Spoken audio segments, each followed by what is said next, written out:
Oh, you damn right. Let's go Modcast on a Tuesday. Season's getting a little bit closer.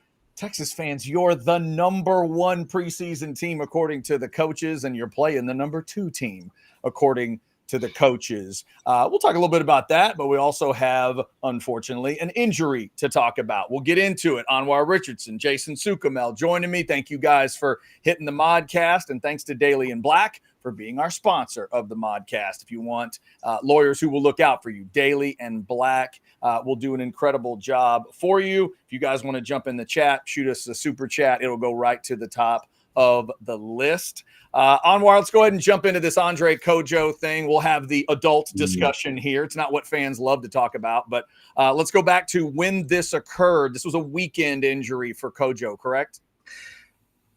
Yeah, but I can't we start by blaming Catch though? Because on your show yesterday, Jeff Ketchum started talking about how there hadn't been injuries. Oh no, I did not know this. Oh no. Yes. Oh yeah. But, no. See. Chat's a part of it, but Jeff just starts talking about, hey, there hadn't been any injuries. Everyone's been pretty injury free. We weren't even a week into practice yet either. I mean, come on, man. I may have asked a question. Catch may have said he wanted to talk about injury stuff. I figured that meant he wanted to talk about, Baxter and Clark and how good they were looking. Derek Williams coming off of an injury. That's what I thought he meant, Anwar, when I asked that question.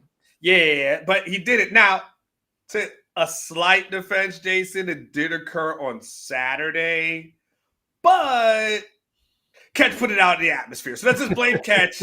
Okay. Because he's got to get an MRI at some point, right? You get an MRI, but Cojoe, you got to practice out there, and it happens every year seemingly. Where guys just kind of go down during training camp, and he goes down, and here it's ACL/MCL, so not good, which just means that he's out for the year. He's got to try to recover, and it's an unfortunate injury because he was battling Brandon Baker for that right tackle spot. We will now never know if he may have been able to win it or not. But it becomes a setback as far as depth is concerned for that position, because you want to make sure that you got a guy who's kind of your swing tackle as a person who's your sixth man off the bench. Last year that was Gooseby. Texas is looking for that guy to be, okay, who's the next man up? And Gooseby was fortunate because he was able to play left tackle and right tackle. So Texas was really fortunate in that regard. So you lose a depth piece more so than anything else. And you don't want to lose it at that position. You don't want to lose it in training camp. So, it's not the, oh my God, the season's over kind of thing. But it does become a thing that's like, damn, you don't want to lose guys, especially now. We can get into the guys who are, filling in, but that becomes the biggest thing for the chat. It's like, damn, that thing just happened. Yeah, and actually now the biggest thing, South KMX brings it up. You're right, we did not. Okay, everybody. There you go. Is everybody hearing the wood getting knocked on? Yes, absolutely. And the thing I always say is I never say injury. Now, I say, like, if a guy has to miss a game due to a cold or something, or he's just late for the bus. Like, I don't even want to say injury. Like Jason used the word injury this morning. I was like, I don't even like that word. I don't want anybody blaming me. Well, if the guy tears up his knee and we're talking about it, what else are you going to call it? Yeah. He had a setback. And obviously, as Anwar mentions, obviously, with Gooseby and Baker at the tackle position, you certainly, maybe you get some bubble wrap for those guys at this point. Anwar, you mentioned kind of how things fit in. Let's take a look at, this is Alex Dunlap's depth chart, right? Is this the one he makes up? Because I love this. Well, yeah, I mean, Texas hasn't revealed. Right. That's not an official UT depth chart yet, but I think this is the one that Alex may have put together. But just for you nerds, looking at that right tackle position, kind of what you're talking about, Anwar, of how things fit in. So, Jason, as you look at this, I go right to Nick Brooks at that backup left tackle. It's awful. It's an awful lot to ask of a freshman, but hey, step up? Hold on, stop, full stop. Don't even entertain No? that conversation. Jaden Chapman has been the backup left tackle to Goosby. So I think this is maybe a thought process that Alex may have had. But the reality is Chapman has been the backup left tackle, and he ends up being a guy that they would have to mold during training camp to be that sixth guy off the bench. I don't want you to go down the Nick Brooks conversation if it's unnecessary. Okay. Fair enough. All right. No. Now I get what you're saying about Nick Brooks, and it would have been a weird situation to have him in. And again, Jason can tell you all about Jaden Chapman as a recruit.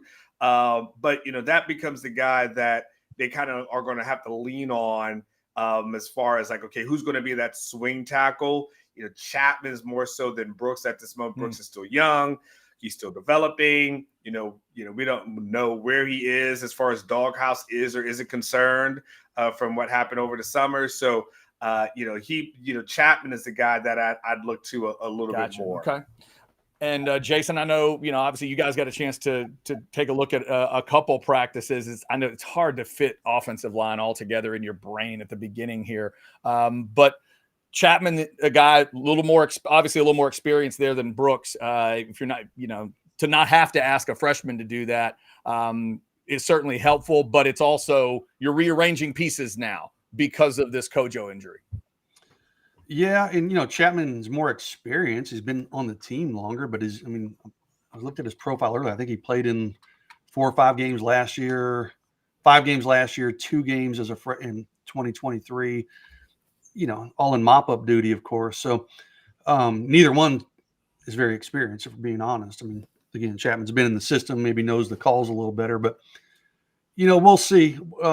There's no ideal situation. You had that up. Like, is either one of those guys going to be what Cojoe was?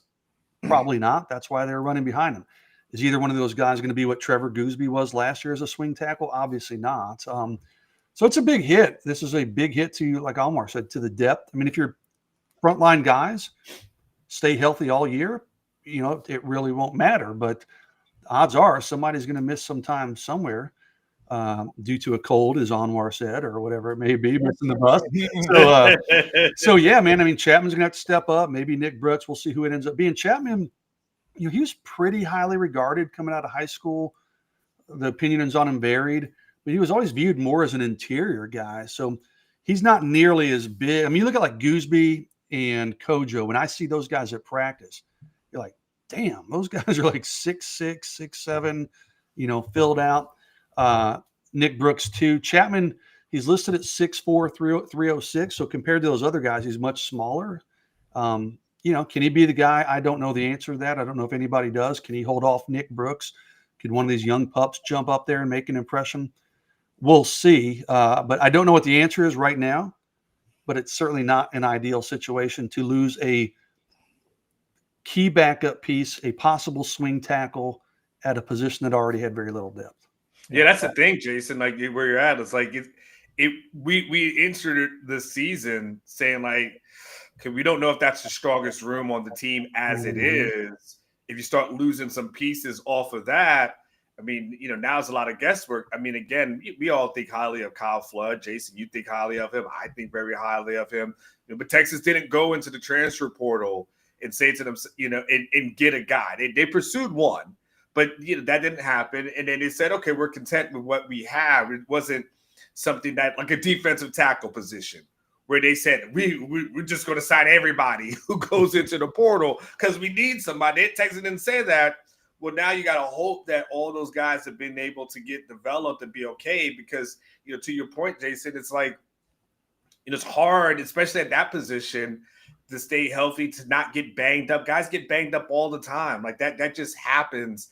At that position. And sometimes they miss a few plays. Sometimes they miss a quarter. Sometimes they miss a game. We saw Kelvin Banks miss time, last year. We saw Cam Williams struggling with an injury last year. I feel like what was the center's name again? I can't believe I forgot him already. Jake Majors. There was times that he got banged up. So that position is just a very physical position, and you just need the depth. Now you got to question, okay, the depth that's left, is that quality depth that they have back there, or is it just depth? Like, that's what we don't know, and that's what they got to determine over the next couple of weeks. It's weird, like, because that practice was just in shorts and shells, right? Yeah. And they wear those big ass monstrous knee braces. Like, it's like I wonder, like, what, like, did someone fall into them? Was it a non-contact thing? Maybe, I don't know if you've heard on more. I don't know, but like, how does it? You understand, like, roll your ankle or someone steps on your foot or something, right? Or shoulder injury, but to tear up your knee so significantly in a shorts and shoulder pads practice, man, I don't know how it happened, but that's just, you talk about bad luck and bad fortune for that offensive line group. Yeah, it is tough. And that's definitely something that it crossed my mind too, Jason. I know a lot of fans probably think of it that way too. How does that happen early in practice? But we know there's just weird steps sometimes. And, we certainly hope that Cojoe gets better very soon. Anwar, it also makes me think back around to the DJ Campbell story, where I guess it was he and Wingo that missed a practice. And coming out of it, there was thought nothing big to worry about. Maybe it was a heat-related thing or whatever, but extra important that he's able to bounce back from that. And that's just a case where everything seems to be okay, but there's a whole day of practice that one of the guys you're counting on can't go. Yeah, I mean, again, it's like we were talking about that line is kind of thin at this moment. You lose the depth piece. I think Campbell will be okay from all things that I'm hearing. Like, he should probably be fine. When it's all said and done, he should be, I believe, should be ready by the season opener. But things you never know how things are going to go. But yeah, I mean, and don't forget, the most important piece about this whole thing is these are the guys that are supposed to protect Arch Manning. Like, he's I don't know if you know, he's kind of a big deal. So you might want to have the best guys up front and the best options up front to protect that guy. And yeah, what you don't want in first week of training camp is, man, I got 2 offensive linemen down, and you got how many more weeks to go? I mean, hell, Sark, you didn't want to have a spring practice. Hell, I mean, you might want to think about these scrimmages and how you're going to conduct that, because it was Sark a couple of years ago. I'm not suggesting he doesn't, but this was the same guy a couple of years ago that didn't have a spring practice because he didn't have enough depth on the offensive line. Remember that? It's about 2 seasons ago. Yeah. Spring game. He's like, we're not going to do that because I don't have enough depth on the offensive line. He had one last year. They didn't do one this year. I mean, it's just something that, and hell, Sark's going to speak to the media this afternoon. I don't even know if that's something I may need to ask him. Like, hey, you've done some preventative maintenance in the past. Do you look at these couple of scrimmages and say to yourself, I need to – and it's the same guy who also will say, I got to have guys healthy for a long season. He says it all the time. It could be 15 weeks. It could be 16 weeks, something like that. Do you have to look at these scrimmages and say to yourself, man, I can't afford guys getting hurt here in August when we're going to be playing into, potentially mid-January? Or is it Natty at the end of January now, Chad? It's more towards that. Yeah, it's been more of like 15th to 20th, somewhere in there. I haven't looked at the exact date for this year, but yeah. You didn't book your ticket? Oh, well, you follow A&M. So you want to know when the Alamo Bowl is going to be played, Chad. Go ahead and look that one up, Chad. With the rest of us, we'll look at when Texas is going to be playing. I'm not even looking it up now.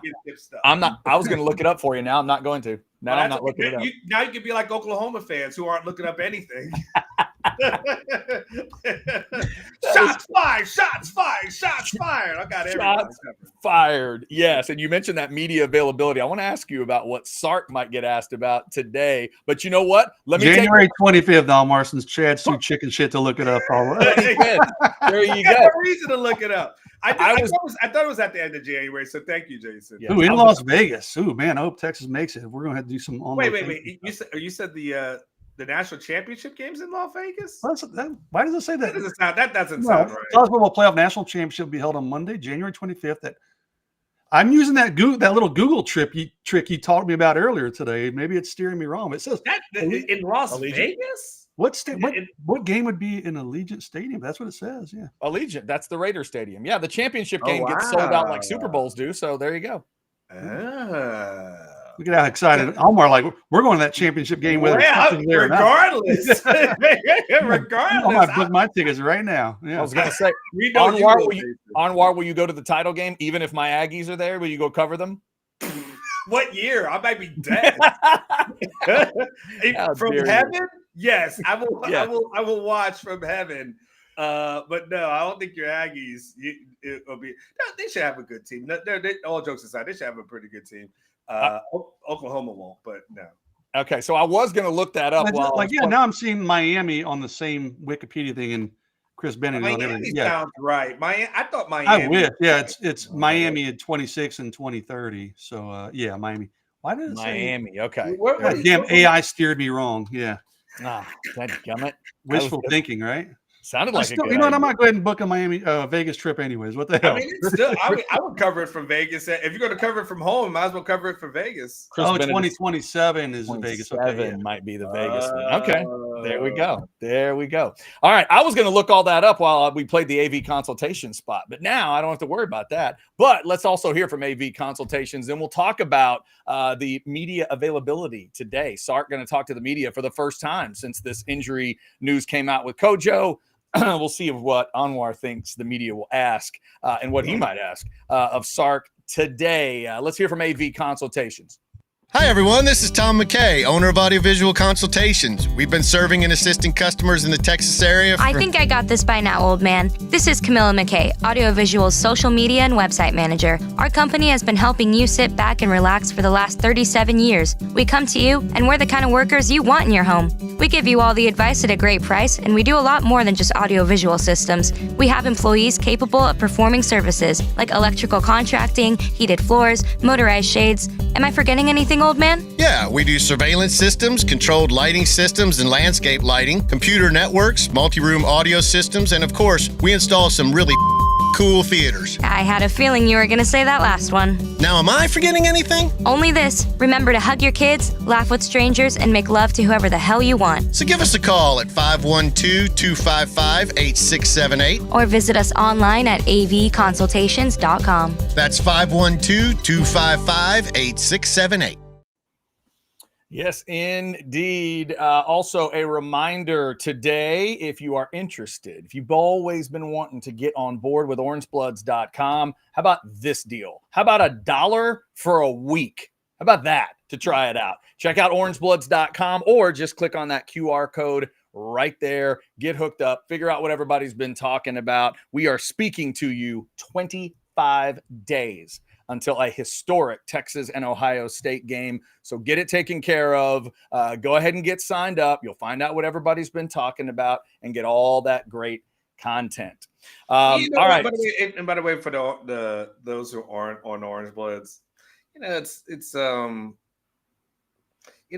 more of a being a part of a community than it is anything else. Like I think sometimes, you don't know what like the everything is. You just think, oh, it's just a message board and the Cheetos references, like the guy and the Cheetos, and it is sitting in his mom's basement. But it's not. It's more than that. Like there are politicians on there, there are lawyers on there, like, and you could just see the conversations in the community it's just totally different. So like this, like if you like the chat or like reading the chat, think of this chat times like 1,000, and that's what Orange Bloods is. So just think about it like that. And of course you get news and whatever you think we touch on here, we only give you like a portion. So if you want to go from this outsider to insider, it's a really good opportunity. Yeah, it's good stuff. I even threw a post up this week with some good nerdy numbers on it, digging through the 1 versus 2 stuff historically. Plus, the stat I've been talking about, Texas fans, you're playing one of the best teams in the SEC last year.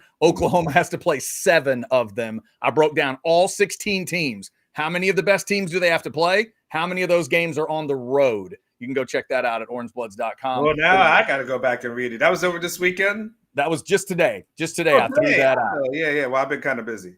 Oklahoma has to play 7 of the best teams from the SEC, and they have to play 3 of those games on the road this year. So go check it out.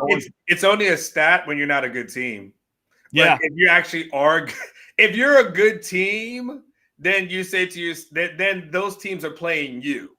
But when you're kind of an average to below average program, then you have to play them, and that's what makes it really difficult. But it's no one's it's like those games in September for Texas. It's like UTEP.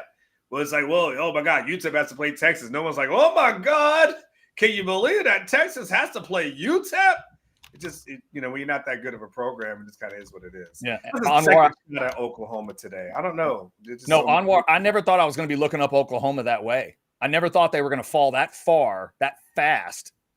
And I never thought they'd be towards the bottom of the SEC like that. So it is a wild set of numbers to look at. Maybe you guys can do another Nagy video and talk about how amazing he's supposed to be in the game changer for the program. That's what the noon show needs. All right. Third shot fired.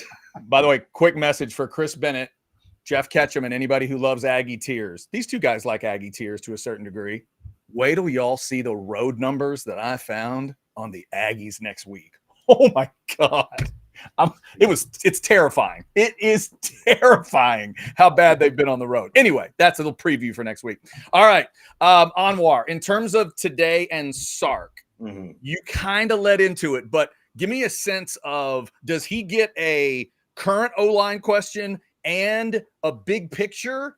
Like, does somebody bring up that he hasn't taken an offensive lineman in the portal and go big picture on him? Or do you think it'll just stay like, hey, coach, what do you do about this right now?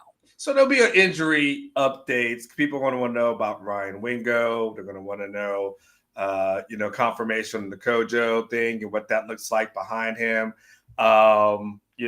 Any other bumps and bruises. I might be asking about like CJ Baxter and how he's looking. So you'll probably get a little bit of like how that is, and I think you'll probably get some usually early in camp, usually big picture stuff from like questions that he'll get from the media members. It's how it's usually like, how's this guy looking? How's that guy looking?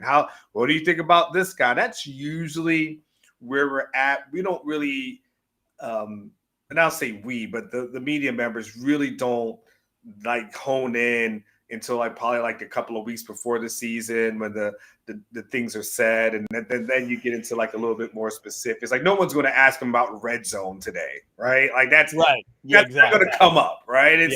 It's all going to be player specific, practice specific, scheduling specific. It's going to be things to that effect. And Sark will say all the right things. And look, he's a guy that, for the most part, I can't even say for the most part, he's a guy when injuries have occurred, like it hasn't really slowed down this team. Like even when Quinn got injured before Malik Murphy had to come in as a starter, the team kept going. Right. When you had last year, when, Quinn got injured and Arch had to come in, the team kept going. We've seen running back injuries happen damn near every year. Stark still having 1,000-yard backs. Right. So the injuries haven't really slowed him down. So, if he downplays the Cojoe thing and expresses empathy, which he will, and sympathy, which he will, but he feels like, hey, we've got some guys who are going to be the next man up, and we feel pretty good about them. You got to take him at his word, because he's been proven right. Again, the same thing with Gooseby last year. We saw it. We saw him come in for Banks. We saw him play for William. Like he was ready. So overall, if Sark says he feels like a guy's ready, like then overall, he's ready. I mean, the only thing you can nitpick, which you might have been the kicking game from last year, whether it was the field goals or the punting, but they corrected those in the offseason. So, overall, if Sark says, hey, we're good. Now, if he expresses any bit of concern, it's kind of like if the it's like you're being in a plane, Chad, and everything's good, but you get a little turbulence, and then you kind of always have to look at like the flight attendants. And if the flight attendants seem like they're okay, and they're just on their phone, like, you're good. If the flight attendants seem worried, then I'm worried. Right. That's kind of how this thing is for me. I know Sark's navigating this thing. He's been down this road. If Sark says he's good, he's good. If Sark gets a little bit nervous, now I'm nervous. It's an interesting way to look at it. We got a super chat in from Jay. Jay, thank you for a 10 spot. Jason Anwar, am I wrong, or did this staff have plenty of time but fail to make certain Arch had a really good O-line? I don't think they are terrible, but it feels like Arch deserves more. It's a fair point. I mean, I think they trust Kyle Flood and his development of the young players. Okay, they like the young players on the roster, but we've all kind of talked about and questioned, would they go after offensive linemen in the portal? When they really didn't. It's like Almar said, they targeted one, but that was about it.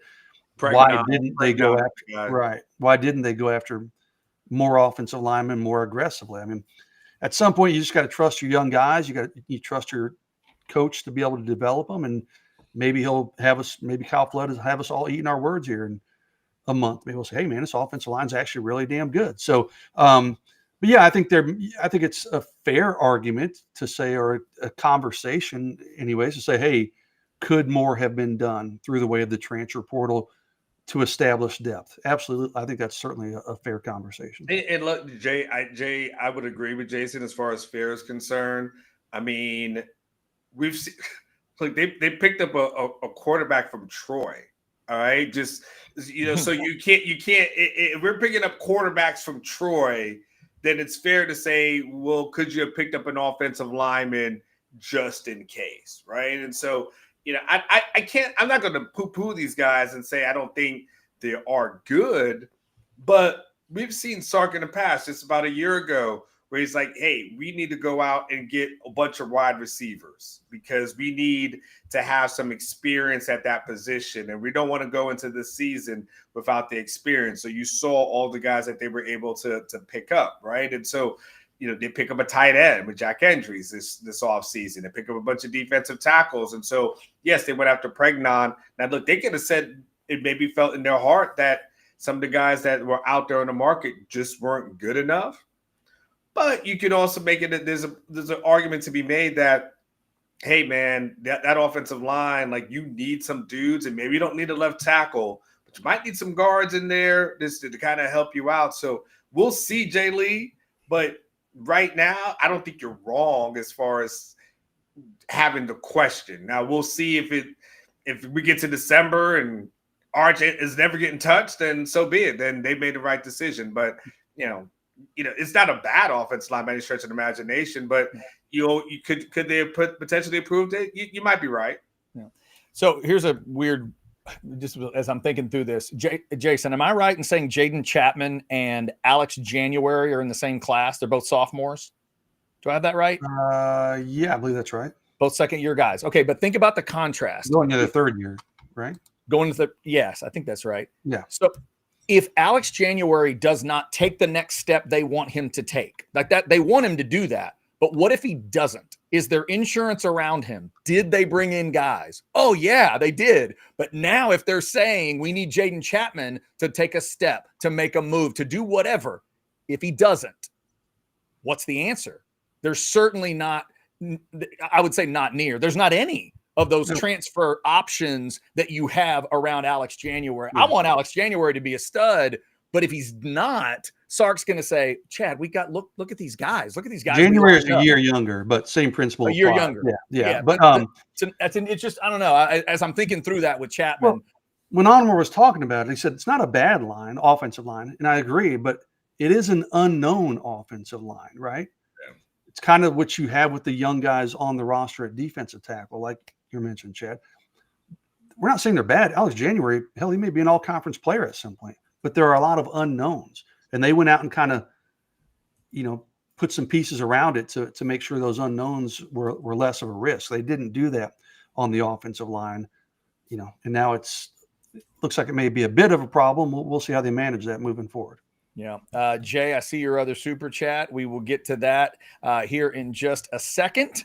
Before we do, let's give a shout out to Texas Card House, sponsoring the 12 o'clock show most of the week. 6 different locations. Go in there, mention Orange Bloods at check-in. 1 month free club membership, 2 hours of free poker play as well. And if you're just so busy, you got to do it online.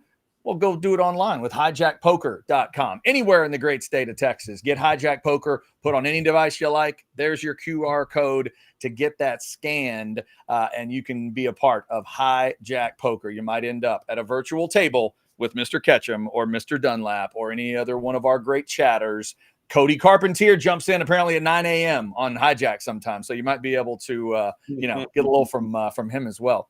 All right, Jay Lee jumped back in with a $5 super chat. Thank you, Jay. I'm willing to have faith in Flood right now, but damn, it's going to be maddening if they end up being the weak link of this team. And we've had others jumping in the chat today, fellas, with like, this was my concern. This was my worry. I've been talking to people about offensive line, and now, hopefully this isn't, you don't want to look at this as the beginning of something. It's one injury that you didn't want. Yeah, but you know what? Here's what I would say to Jay. And it's not to be this, I hear what you're saying, right? It's not to be dismissive of that. And I'm going to be respectful to Cojoe and his family. The odds were Brandon Baker was going to be the starter. Okay. That's where that was trending.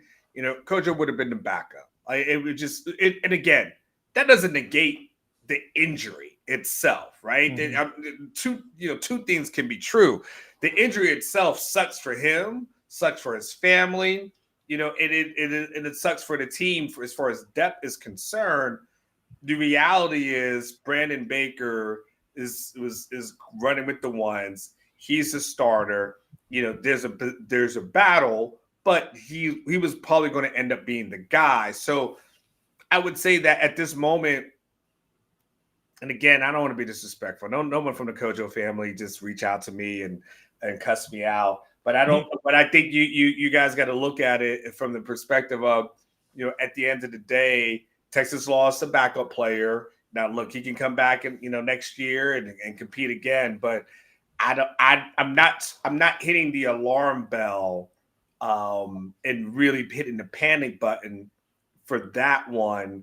And I don't think this means like, oh my God, what happened? What's Flood doing? I think Flood has built up enough credibility amongst us where we can say, all right, let's just let this thing play out and see what happens. Okay. So Anwar, you're telling me if I catch 5 people that saw practice on a particular day, ask all 5 of them who's the right tackle. They're all saying Baker. They're all saying Baker, and again, it's no disrespect to Cojoe at all. Like there's no disrespect to him at all. It just takes away your margin for error a little bit. Right.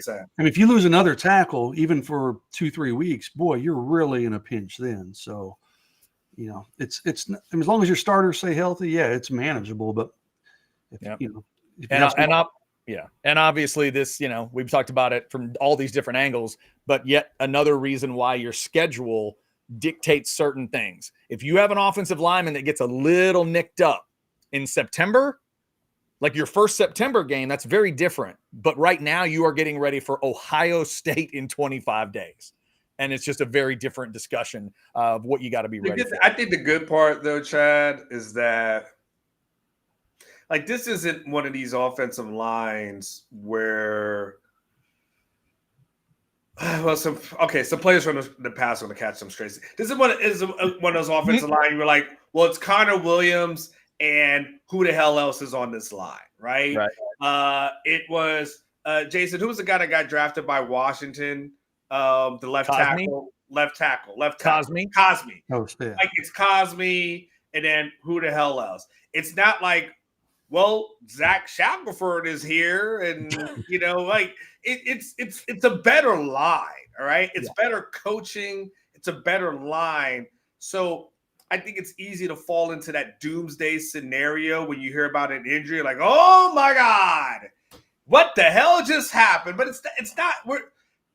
The problem is we are so used to we've seen such a bad brand of Texas football throughout the years that when the good things come in, the PTSD kicks in. It's like, oh my God. It's like, no. These guys are still better than what Texas has had in the past. It just so happens that this is what they're dealing with now. But the guys who come in, probably, Jason, they're probably still starters on all these other teams before Sarkisian gets here. All these other guys are still starters. Yeah, but you're also playing a much higher level of competition now than you were. Oh, who's disrespecting TCU? Damn it, Baylor. Damn it, Kansas State. Hey, don't dig too far back into those TCU box scores. You Yeah, that's right. I mean, leave TCU out of that discussion. Yeah. Fair enough. Fair enough. All right, I Barb's 10. I see that super chat. We will definitely get to you. Let's thank some of our great partners. We continue to do that, including one of my favorites. It is Hayes City Store. All right, I didn't even ask for this one, but it did come in the other day. I'm gonna show you all this picture and tell you the story. One of our chatters said they went out to Hayes City Store and had the pork chop along with the jalapeno corn. And they said it would be their meal if they were in the electric chair. They said it would be their last meal on earth if they were made to choose. So if you are in the mood for an incredible pork chop, grilled, blackened, chicken fried, they've got it all out at Hayes City Store, FM 150 in Driftwood. Those onion rings are incredible if you're into such things. And if you're a freak like me and you love Brussels sprouts, they do a damn good Brussels sprout out at Hayes City Store. So go check them out. Tell them that you heard about it here on Orange Bloods Live. Now we've made you properly hungry. Last meal ever, fellas. That's what he said. Last meal ever. Hayes City Store. All right. I figured. Those onion rings look good. Yeah. Anwar, if you like the big, thick cut, a good sweet onion ring that's big and thick and drag that through some ketchup. Lord have mercy. It is so good. I was gonna ask you, what do you dip your onion rings in? That's what I was actually gonna ask you that. Oh, I'm a ketchup dragger from way back. Now I'll do a little if you give me some kind of zesty sauce, some of the places like Burger King have gone to like more of a Thousand Island feel to it. I'll do that on one occasion, but I'm a ketchup man. Let's just go. What about the Whataburger spicy ketchup though? I'll do it 2 times out of 20. Really? It's okay to me, but it's not as good as the fancy. I like the straight up fancy ketchup. You like straight up? Okay, man. I'm a Whataburger spicy ketchup kind of guy. Like, are you? Yeah. I didn't know it existed until Whataburger. You came into my life, so I love that. It's a good. I would say I would probably take my Whataburger packet to Hayes City and Hayes City and I just bring my own and just like no, I'm good. I just sneak it or put it on the plate. I would totally do it. You know what? If you ever end up out at Hayes City Store, I think Travis and Tamara will allow that. Bring your own Whataburger spicy ketchup. I think you'll be allowed to bring that's the black packet, right? With the black. Yeah. That's awesome. Anwar's pulling out spicy ketchup. Hayes City Store. That's fantastic. All right, Barb's 10. We get to you here. $9.99. Good to hear from you. Is it fair to say Baker and his ridiculous bag grab plus lack of development set the position back? Production clauses on the horizon. The Baker rule. Yeah, that's a good question, man, because like now we're hearing, they're not making these big NIL deals for guys that they know cannot help for another year or two, right? Mm-hmm. So by allotting a big NIL, package to Brandon Baker, that maybe made it a little tougher to recruit behind him. So, yeah, and this is Baker's. It's definitely true, Barbs, but it's certainly feasible. Yeah. This is 2 or 3 years for Baker. Let me check that because last time I was Alex January, I was thinking he came in. I think it's the second year, if I'm correct. This is just okay. January came in with Colin Simmons, second year offensive lineman for Baker. Yeah, okay. Because there's a part of me, guys, that says, wait a second, you're paying big-time NIL money for what's supposed to be a big-time offensive lineman, and now you're in his second year, and he might need to give you something? Like, that makes total sense to me. That doesn't feel like you're waiting too long. Yeah, exactly. I mean, he's sophomore starter, right? True sophomore starter. So, nowadays, though, everybody expects, wait, you're making big NIL money? You better start your freshman year day one. Well, that's pretty tough. I mean, there aren't many Kelvin Banks out there in the world that were able to do that. Some positions, yes. Some positions, I totally agree with that. But I don't know. Like Texas, just if they end up signing a certain linebacker and a certain running back that they just got in this 26 commitment class, yeah, that makes sense to me. But offensive line, not necessarily. Barb's 10, that's an interesting way to look at it. And again, we'll see. What are the stories around this team as far as offensive line, and then what questions does Sark get asked about all Someone that? in the chat said Baker's a redshirt freshman. He actually played in 8 games last year, so he's a sophomore this year. Okay, there you go. So did get some time. Thanks to you guys for jumping in the Specs chat. Let's give Lisa and Specs their love. I am seeing over 600 of you in that Specs chat right now. Texans know for selection and lower prices, it all starts at Specs. Shop Specs! With all your favorites on tap, you'll bring home the win. Boots on, drinks up. The fun starts here. Shop Specs! All righty. If y'all want to try to slip in a late super chat, we will get to that. Anwar, I just had one other question for you. The level of history that you're going to be walking into on the 30th of August. First off, have you ever been to the Horseshoe for a game? I have not. I'm looking forward to it. So this is your first trip to the Horseshoe, and yeah, because the good part about the great part. I don't want to say good. The great part about where Texas is now is that as far as I was doing a lot of the Big 12 stuff, right? But the non-conference games were like, beforehand, right? It's like, oh, you get to go to Cal, right? It's like, okay, it's got to go. By the way, tons of weed smoke at the Cal game, man. Oh, I don't believe that for a second. I cannot believe you just said that. God, that's what I remember about the Cal game more than anything else. What's that hill called, Chad? Was it the Strawberry Canyon, right? Is that what they call it? Whatever that hill is right by the stadium, all you see is just it's almost like like you've ever be somewhere and it's like you're in the dark and then like the fireflies come out. You're like, oh snap, firefly, right? That's what it was like. You would just all of a sudden it'd be dark and then you just see like something light up. You're like, oh, weed smoke, right? There's a weed. So first of all, I don't know how those Cal players perform under those circumstances. That's hilarious. Not very well. They're ACC tough. They are. So I was happy like several years ago when I got to go to Notre Dame. The game sucked itself, but I was like, oh man, I was able to go to Notre Dame and see that stadium. Been able to see the USC stadium, really unimpressive, historic but unimpressive. And so this will be my first time going to the Horseshoe. Like some of the other places like this year, like obviously I'm from Florida, so I've been to to Gainesville, I've been to the Swamp, but this will be a new one for me. Like as far as historic stadium, so I'm looking forward to that. Yeah, and if the AP follows the coaches poll, which I'm assuming they will. You'll be seeing the only 1-2 matchup to start a season ever to be in week 1. Like that's wild to me that we've never witnessed that. But Anwar, I'm trying to think through this. Penn State was 3 in the coaches poll and Georgia was 4. Would you make an argument to put either of those two teams at 2 or 1? Texas and Ohio State need to be 1 and 2 AP, right?